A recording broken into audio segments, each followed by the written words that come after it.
बिस्मिल्लाहिर्रहमानिर्रहीम।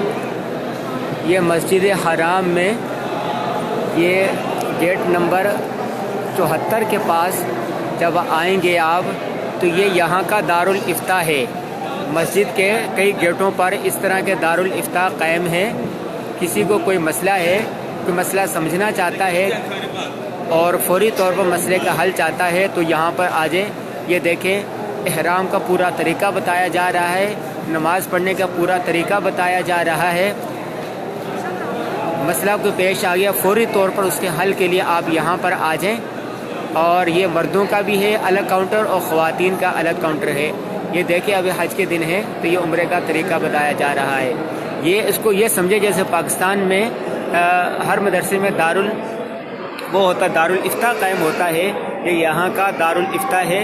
ये मसला पूछने के लिए खड़े हुए हैं। ये देखें, ये बैठे हुए मुफ्तियान किराम यहाँ के बैठे हुए हैं। और आगे वहाँ हमने दिखाया कि ख़वातीन भी मौलिमात थी। ये देखें, यहाँ पर रहनुमाई कर रहे हैं ये लोग खड़े हुए हैं।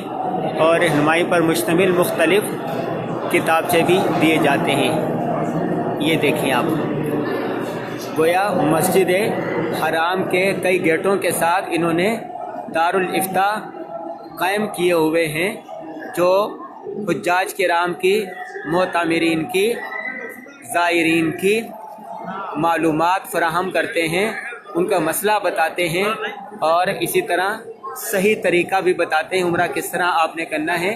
दीनी रहनुमाई के लिए है।